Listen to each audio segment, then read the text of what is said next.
It's the one thing that we all have, the mind, right? But it's the one thing that we don't have a manual for. We buy a blender, we get a manual. Our iPhone comes with a manual. We get a car and it has a manual.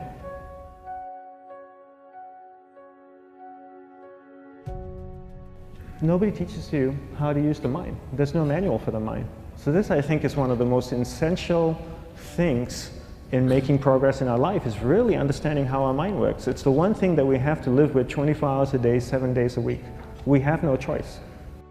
Imagine if most of you slept 8 hours a day, which most of you don't.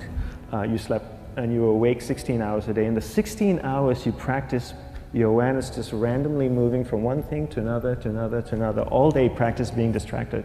What would you be good at after 6 months?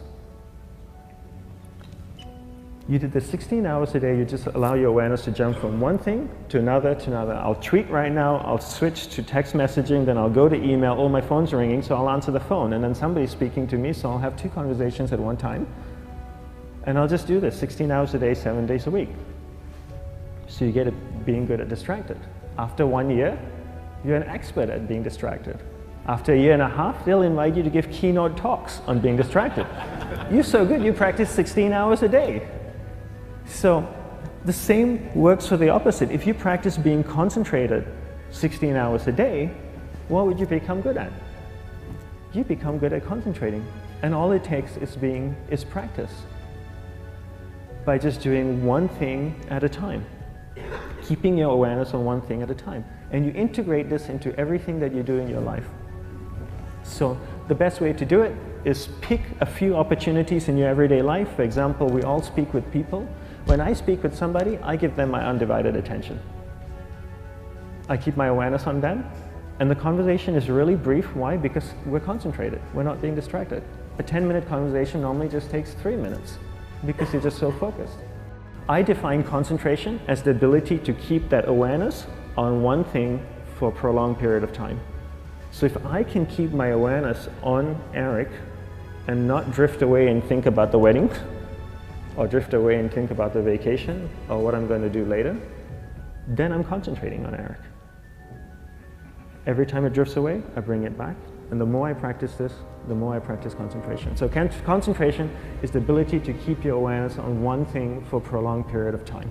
And that's a very simple definition of concentration. How do you get better at concentration? You practice this. You practice this 24 hours a day, 7 days a week. And it's the only way to get good at it. And what's the best way to practice it? The best way to practice it is to integrate it into everything that you do in your life. Not to meditate 10 minutes in the morning. It doesn't work. You really need to look at your life the same way a sprinter in the Olympics looks at his life. You've all heard of Usain Bolt, the man that won the gold medal twice, 2 Olympics in a row, broke the world record. I don't know anything about him, to be honest. But if I was looked at him, he obviously sprints, he practices running, probably does a lot of long distance, he probably does a lot of stretching as well, I'm sure he gets massages. He looks like he eats the right kind of food. Drinks the right amount of water, takes vitamins. His whole day is so disciplined. For what? To prepare him for 9.57 seconds. I think that's what the world record is, right? For 100 meters, 9.5 or 9.57 seconds. His whole day is preparing him for that short time, not the other way around. A lot of people say, you know what, I need to be more concentrated. So you know what, I'm going to meditate in the morning, I'll sit down for 2 minutes. Okay, now I'm Zen master. And the remaining 23 hours and 58 minutes, they just go about being ordinary and crazy. How does that work? How would you change? It's not balanced at all. So if for 23 hours and 58 minutes you were not being concentrated, you allowed your awareness to jump from one thing in your mind to another thing, to another thing, to another thing, to another thing, in an uncontrolled way, what would you be good at? And out of a prolonged concentration comes the wonderful power of observation.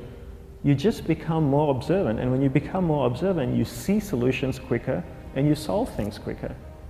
And it's a wonderful, powerful feeling when somebody is concentrated on you and not being distracted. So the best way is to integrate it into your everyday life. You're speaking with your spouse, give her or give him your undivided attention.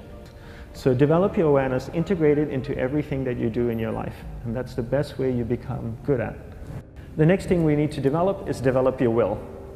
Will is really important. Will is almost like a muscle in your mind, and you use that to pull and control your awareness and take it from one area of the mind to another. And the will needs to be developed, and same like concentration, if you don't cultivate the will, it doesn't grow. And this is something that really needs to be cultivated. How do you develop the will? There's 3 very simple ways to develop the will. 1 is you finish what you begin. 2 is you finish it well beyond your expectation, no matter how long it takes. 3 is you do a little bit more than you think you can do. All of those things require effort, and effort is will. It's so much easier to start a project than to finish a project, right? When you start a project, you're feeling creative, you're feeling inspired, you're full of energy. At the end of the project, you go, whose idea was this? So it requires tremendous amount of will to finish, and every time you complete something, you develop a little bit more will, and you have that muscle. And will is an amazing thing to develop, because once you develop will, that same will you can use in every aspect of your life to keep your awareness on one thing at a time, to finish projects, to see things through to the end, anything you want. The best way to develop will? Bring it into your everyday life, into everything that you do. Give you an example, the way I integrate it into my everyday life, I try and finish what I begin. So for example, going to sleep. I sleep every night, so I put on my pajamas, I floss, I brush my teeth, I go to bed, I sleep, I wake up in the morning, I make the bed. Why? Because I'm finishing what I start.